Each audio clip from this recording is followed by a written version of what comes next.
welcome along to Team 33. I'm Raf Diallo. So, Thomas Gravesen is a player that I think has captured a lot of people's imaginations, and he's the subject of a new book by Chris Sweeney, Mad Dog Gravesen, Last of the Modern Day Mavericks, and that's a nickname he picked up during his career and seems quite apt as well when you look through his entire career. First of all, Chris, welcome along. Hi there, great to be here. Thanks a lot for having me. Good stuff. It's an interesting book. I had a good read of it over the weekend. But actually, this is not the first time we've mentioned Gravesen on the show. We're just going to play a little clip before we start chatting. Thomas Gravesen, who once played for Everton and Fulham, was a good friend of Gravesen's when they were at Everton together. And this is a little chat from 2017 when we had Gravesen on the show. Gravesen came up, and this is what he had to say. Kevin Kilban, one of your former teammates, I asked him just a little bit about you, and he basically said one of your great mates in the dressing room would have been Thomas Gravesen, somebody who I think fascinates us as well. Yeah, that's right. We got along with Thomas from the very first day.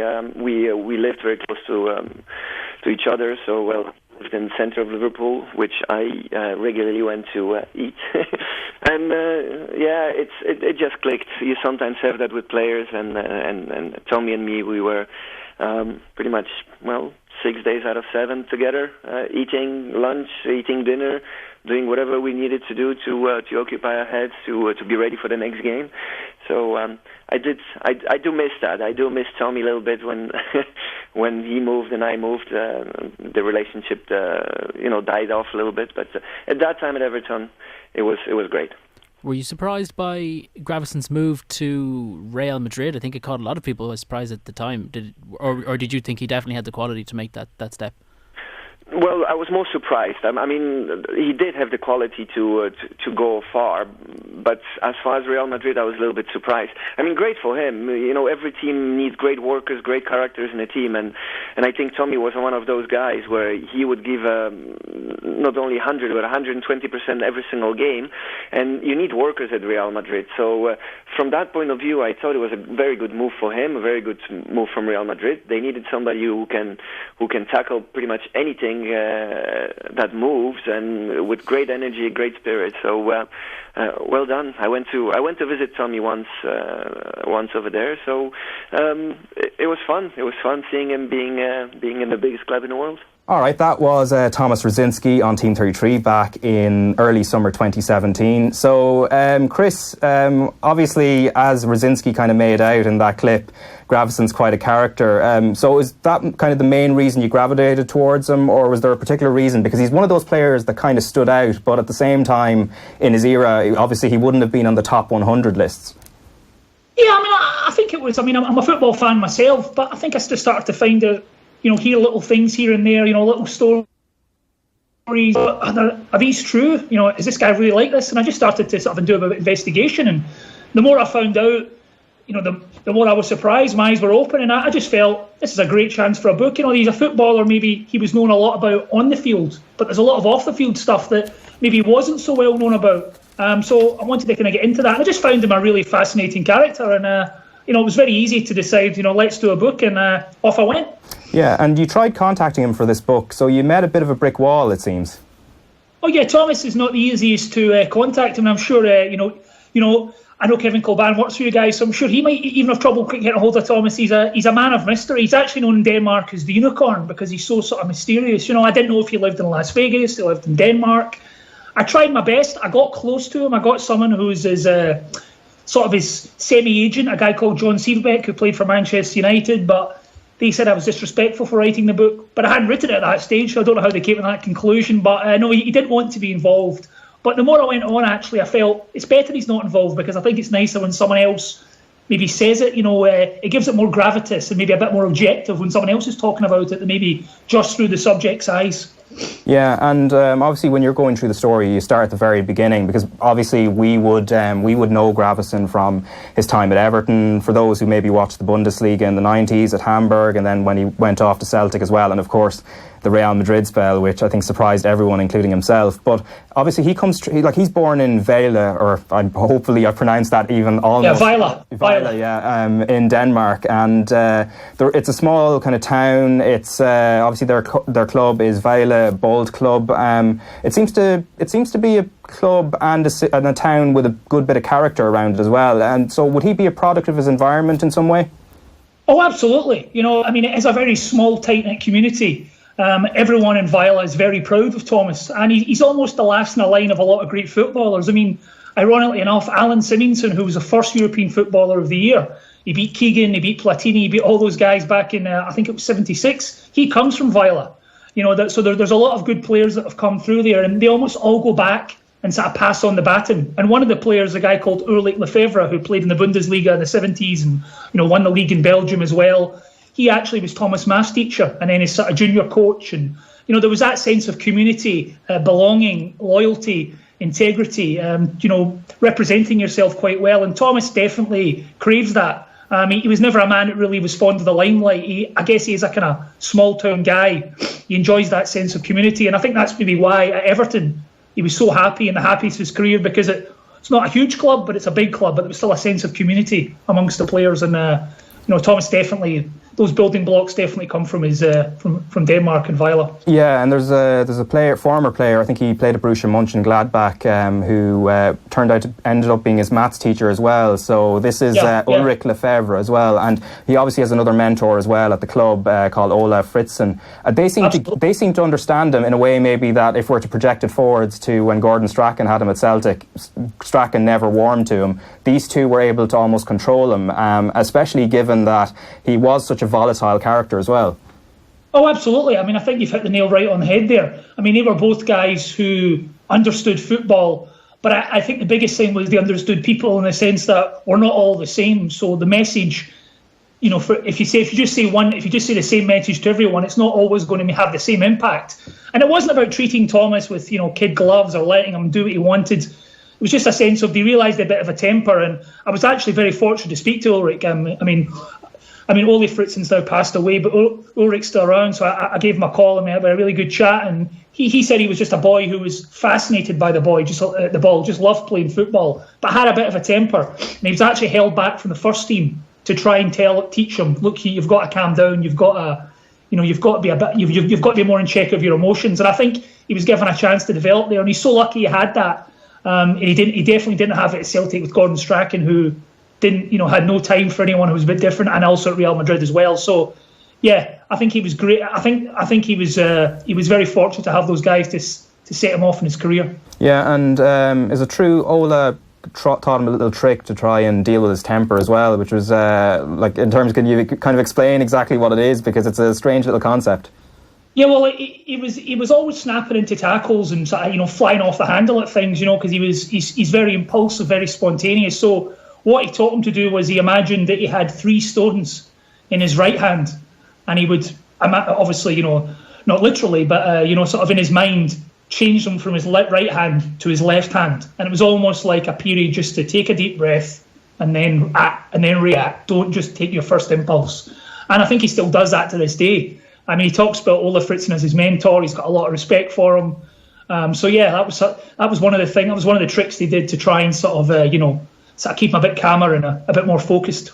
Yeah, because again, we're talking about managers trying to understand certain players, and maybe a Maverick as Gravesen would be. And there's the Denmark coach towards the end of the 90s, Bo Johannesson, who, in a way, you actually look at the quote and it's very, it's obviously very strong, but also maybe it's not the right way to talk about someone publicly, but talking about Gravesen being psychologically unstable, which is a bit, I don't know, especially now that we have a greater understanding of mental health issues and things like that, it seems a very strange thing to actually put out publicly. Oh yeah, there was that, and a lot of people called him a lunatic, a screwball, and I think these things sometimes can be said, in jest, but like you say, there is a lot behind that. And I think maybe, I'm no psychologist, but I think maybe Thomas maybe had a different way of thinking to other people. And I think as his career went on, I think he was very aware of people maybe judging him for things not to do with his football. And I think that played on him. And I think it was almost, he felt like he couldn't be himself. He goes to Real Madrid and, they put him on the cover of their sort of tabloid newspaper as, done up as Shrek. And, they call him the ogre. And okay, it's, I know it can be seen in jest, but maybe if you are someone who's quite sensitive, he is quite a sensitive character, maybe that over the years that sort of chipped away and played at him. And I think at certain clubs like Everton, like in Viola, he was able to be himself. It was the people were laughing with him, maybe not at him. Yeah. And I think some people maybe did treat him a bit harshly. And I think you're right. I think Bo Johansson was... I think that quote was misjudged, certainly. Yeah, and there's also, I guess, a few, I suppose, a paradox in a way, because, you know, he looks a certain way, so you assume he's a certain type of player, but when you actually look at it, he's kind of, I suppose, a roaming playmaker might be the best way to describe him. Like, I mean, I think he was bought by Real Madrid to be kind of that defensive linchpin. Makelele's gone, yet he's not actually particularly defensive minded. He doesn't think that way. Like, his, as you said, his thing was always to be on the ball. So, and also I suppose there's this idea, because he looks tough, you know, that he's a hard man, yet in a way, and I know we're going to play a little clip of Kevin Coburn shortly, but, you know, he wasn't a hard man at all. He'd be pulling out of tackles and things in training. Yeah, I mean, absolutely. I think he only had 3 red cards in his career. And I think 2 of them are when he was fairly young. So, I mean, he's not some, he's not some sort of, sort of guy, bringing people down and, sort of doing a lot of fouls. I mean, I think the best way to sum it up was Archie Knox, who was his assistant manager when he came to Everton initially. He obviously worked with St Alex at Everton and Manchester United, and he said that they both realised, him and Walter Smith, the management team, realised that you have to let Thomas do his thing. You have to. The phrase was, he said, "We just told him, go out and wreak havoc for us or against us. He's attracted to the ball. That's when you get the best out of him. You've got to let him be free and be a playmaker." And when Everton did that, they saw quite good results, particularly under Moyes, because Moyes let him play that role as well, and he was very, very effective at it. He was good at it, and ultimately that's why he gets the move to Real Madrid. They see him as a different type of player, but certainly he's got the ability to play there. Yeah, and Lee Carsley being a key player at Everton, I mean, you kind of look at the results when Carsley's not in midfield alongside Gravesen and when he is, and it's very clear that given that Gravesen was more of a maverick, wants to get around the pitch, you needed that kind of player behind him to make him more effective, or at least, mitigate his weaknesses. Oh yeah, I mean, absolutely. I mean, Lee didn't want to be, asked Lee to be part of the book, but he wasn't keen to be part of it. But I did speak to quite a few of the Everton squad, and particularly I spoke to Alan Stubbs, who was his captain at one point in Everton, and I asked him, I said, did it irk you that you guys had to sort of cover for him? He's sort of marauding up the field and not running back, and you're having, and he said, well, no, because what he gave us, we couldn't do. We were a sort of hard-working team, and he was our bit of quality. So we didn't mind, because we realised if we get the ball up to him or we let him see a pass or take a man on, he'll create a bit of magic. So he was a hard-working player in the sense that he would work hard in training. He was very... I mean, you couldn't get him off the training pitch at some points. He loved playing football. So it wasn't like he was shirking responsibilities. He just purely was attracted to the ball. He was maybe too energetic. He felt as though he could be down in one box and then instantly back in the next box. And he probably overestimated how much ground he could cover. He was so keen to be part of the game, but I think the players accepted that and understood it. Yeah, and you have an interesting part in the book, because Rooney, I remember young Rooney being a bit like that as well. He'd run back to his own left back spot if he needed to tackle someone, then you'd find him popping up in the box as well. You probably can't have a Gravesen. You can have a Gravesen and a Rooney in the same team, but you can only really build around one. And it seemed Everton, just as Rooney became more established in the team, and I know he wasn't at Everton long in his first spell, Gravesen was kind of pushed a little bit out of the way in that sense, and maybe just couldn't perform quite as well because he was more shackled. Yeah, well, there's a run of 3 years when sort of, Thomas is the main man, then Rooney's the main man, and then Rooney leaves and Thomas is back being the main man. And the 2 years that Thomas was the main man, Everton were fourth in the league. Obviously, the second time he goes to Real Madrid, he doesn't see it through, but they're fourth. Whereas with Rooney, they didn't get as high up in the league, and I think Rooney was. I'm not saying Thomas is a better player, but I think Rooney was better suited to that kind of linchpin fulcrum role for the Everton team, and I think you could see by the results, that the team performed better with him doing that. And I think he also was quite a subtle player, which again goes against his whole character. When you talk to the players about him, and I'm sure Kevin knows better than me. I'm sure you'll ask him about it, but he did a lot of things on the ball that maybe only a footballer or someone with a trained eye would really appreciate. That was difficult, or that was a hard thing to see. It wasn't all just spectacular dribbles and shots. He did a lot in the game, and I think for that team, that squad, he was better for them Rooney was. Yeah, and then Bo Johansson's successor for Denmark, so Morten Olsen, actually decides he's going to build the team, or at least the midfield, around Gravesen and bring in Stig Tofting, who kind of has a vague resemblance to Gravesen as well. And Denmark enjoy a little successful period after, because the 98 World Cup, obviously they did very well, they reached the quarterfinals, but Euro 2000 of course doesn't work out very well. But after that, once Olsen takes hold of the team and builds it around him, we do see some decent results, particularly the 02 World Cup. Oh yeah, I mean, for a small nation, I mean, you know, they're doing very well, and Thomas is the main man at that point. And I mean, I think, you know, Stig Tofting's almost doing the sort of Lee Carsley role. It's a very similar situation. And, you know, there's one game in the World Cup where, you know, Thomas absolutely bosses Zidane off the park. I mean, he just, you know, I'm not saying he was a better player than Zidane either, but he was able to play to that level. I mean, he was able to control a game, a tempo. That was something he was very good at. You could put a lot of pressure on his shoulders. He didn't feel pressure, because I think of his makeup, his character. He wasn't worried about the occasion or anything like that. He could just go out and just play. And most of the guys I spoke to said he could turn on and off skill like a tap.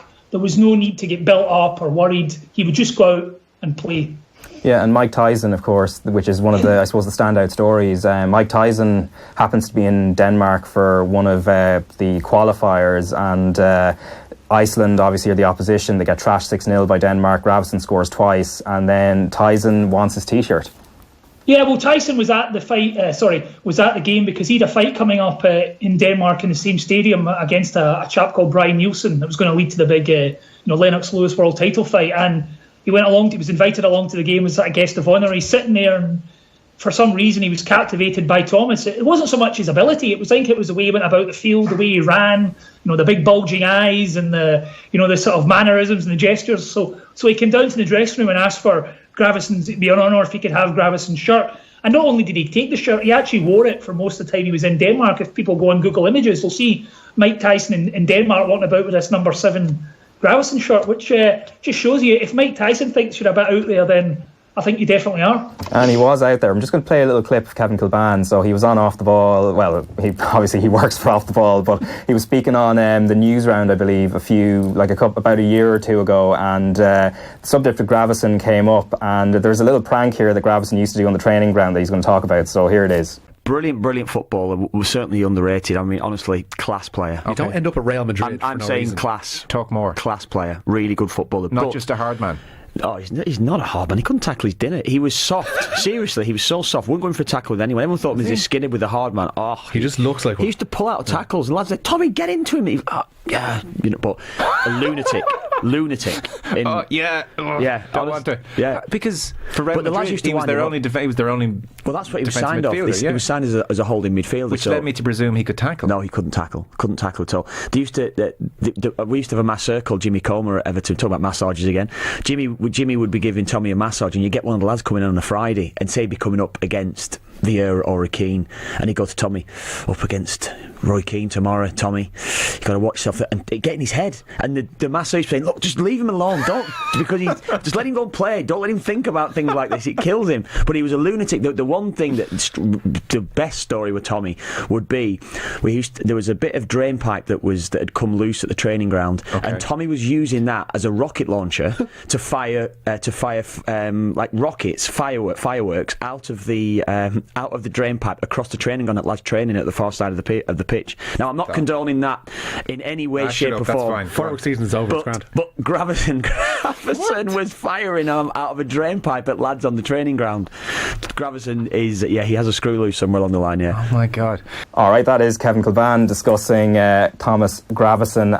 Now, this is, of course, the firing fireworks on the training ground. Now, the main thing here is, and you've detailed in the book, this is not something that he just started doing at Everton. This actually dates back to his time at Hamburg. Oh yeah, I mean he's done plenty. I mean, I think by the time he got to Everton, he was probably a little bit calmer than he had been. But at Hamburg, he brought in what he called the special fireworks, which was actual real dynamite. So he brought that into the training ground, and him and a teammate, he talked some poor guy into lighting it with him, and Thomas sprinted away like a bat out of hell. And this guy kind of sort of jogged away thinking it's no big deal, but Thomas was imploring him to get moving. And he got moving, and there was a massive explosion, and it left a crater. So fireworks are something that was fireworks, quite literally, that's something that's part of Thomas's life all the way through. And there's probably more I don't know about as well. I didn't get to find out, so there's probably a lot more explosions and stuff that we don't know about that will come out, I'm sure, over time. Yeah, and also he has a penchant for changing cars as well as one thing, and then also something footballers probably aren't allowed to have at the height of their career. But when he's at Hamburg, driving around a motorbike, which he even takes from Hamburg all the way back home to Viola as well, which is definitely a maverick off the pitch anyway. Yeah, well, I mean, as I say, he liked community. He was sort of alone in Denmark, in Hamburg, so he wanted to go back home, and obviously you can do it by a road. So he'd be going shooting down the motorway at all sorts of speeds. And even in Hamburg, to try and assimilate, he actually puts his name and HSV on his buzzer in his apartment block in the city centre. So anyone passing will know it's Thomas Gravesen that plays for HSV. You can buzz him and have a chat. That's how keen he was to sort of assimilate. But yeah, one of his teammates sees this guy going by him one day on a motorbike wearing flip-flops, pair of shorts and T-shirt. And I think he said he was doing over 160 miles an hour. This guy was in a Porsche, and Thomas just flew by him. And he didn't know it was Thomas at the time. When he got to the training ground, here's the motorbike parked, and he sees the flip-flops next to Thomas getting changed for training, and it dawns on him. But I think that was the word getting out, and Hamburg said to him, right, 4 wheels only. They might put the motorbike away. Yeah, now he did get in trouble some of the time as well. So there's a prank ahead of the 2002 World Cup. Now, obviously, they did go on to have a very good World Cup, but himself and Stig Tofting getting Jesper Grønkjær. So can you just talk us through that incident and then maybe how that fed into his kind of distrust of the media then as well? Yeah, well, him and Stig Tofting decided it would be fun to sort of sneak up on Jesper Grønkjær, who was quite a slim guy. If anyone doesn't remember, he played for Chelsea. He was quite a slight guy, and it was a bit of horseplay. And they pin him down, and they're spraying one of those sort of squeezy water bottle things in his face. And he wasn't too happy, and he lashed out. And it was all a bit of a kind of prank. Probably they shouldn't have done it. But from all the people I was speaking to in the Danish camp, that it wasn't really seen as that big a deal. But it was at the World Cup training. All the cameras were there. It was blown into a big thing.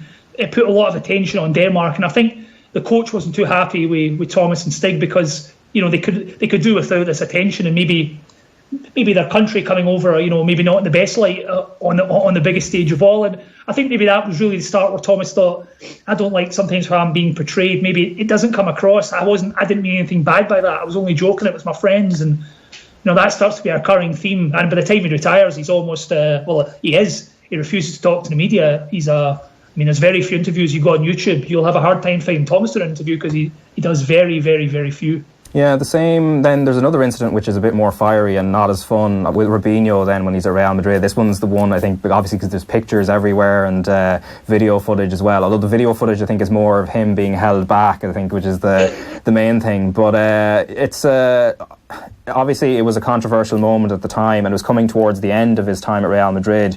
Maybe that incident as well, but also I guess it was interesting looking at some of the footage around his time at Real as well. He wasn't scared of shouting at your Zidanes or your Beckhams or Figo or whoever it was, which you kind of think in that Galactico era there's maybe a hierarchy in terms of, and you'd probably think Gravesen is somewhere lower than that, where maybe he just has to stay a little bit quieter in the dressing room and not bear hug people like he had a penchant for doing. No, he was very confident in the sense that he knew he was a good footballer.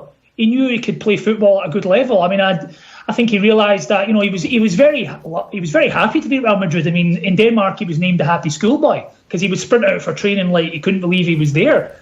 So he absolutely was pleased to be there, but he wasn't lacking confidence. When he crossed that white line, I think a switch changed in Thomas, and it was right time to play football, and he was definitely able to play football at that level. There's numerous quotes out there from Zidane and Beckham and people talking about that he was able to cut it at that level. A lot of things in his personal life I think started to change right then. He was dating a very famous porn star, like I say, this sort of lunatic screwball type thing, people judging him. I think he started to become a wee bit uncomfortable in his own skin in Real Madrid, the attention. It wasn't so much the football, and I think he lashes out at Robinho. I spoke to one of the players that was at the training session. It was just a little push and a shove, and it was forgotten about half an hour later, but he's scapegoated. Fabio Capello makes the choice to, let's blame it on Thomas and sort of kick him out. And I think if you see, it wasn't like Thomas involved in a lot of skirmishes. I think there was very few in his career that were actually any serious aggression. And that was probably one of them, because other things around him were not letting him be who he wanted to be. I think he didn't understand that I'm actually frustrated. I think it's only later when he leaves Celtic and he retires he realises, that's kind of what went wrong there. Yeah, and which brings me, I guess, to the final point as well, because he kind of disappears off the scene after 2009. As you said, he doesn't really do interviews, and nobody's quite clear what he's been doing since. There's the whole Las Vegas side, possible investments, and then obviously there's all this talk about him being, a multi-millionaire, having 100 million in the bank or something. So from what you could gauge, I guess in that final chapter, what has his life been for the last decade or so? Well, he leaves Celtic. I think Celtic, and particularly Gordon Strachan, treated him very, very poorly. It was almost like he was sort of kicked to the curb, and I think it was atrocious for a guy of his level to come over to Celtic from Real Madrid, and 2 years later he's out the game. And I think that's I think Celtic and Gordon Strachan have to take a large part of the blame for that and the way they treated him. And he disappears off to Las Vegas, and then he reappears 3-4 years later in this gated community, living next door to Nicolas Cage and Andre Agassi, and he's having this great life. And there is very difficult to pin down where the money is, if it's there. I explore a few things in the book. It seems to be it is there because he's bought land in Denmark as well, and he's made some purchases, and there's things that he's done. But Thomas doesn't talk about anything. There's no media, there's no social media, there's no website.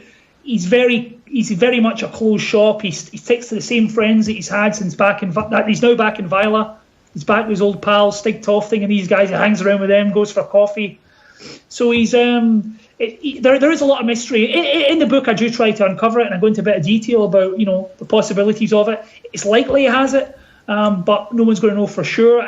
So anything's a mystery with Thomas, and I think anything also is possible. No one would put anything past him, Yeah. He's just one of life's unique, interesting and maverick characters. Yeah, certainly so, and an interesting career that's taken him from Viola all the way to Real Madrid as well. Well, Chris, the book is Mad Dog Gravesen, Last of the Modern Day Mavericks. Thanks a million for taking the time to chat to us, and an interesting book about a very interesting character. Thanks a lot for having me. It's been great, and I hope anyone that gets it enjoys it. Cheers. No problem.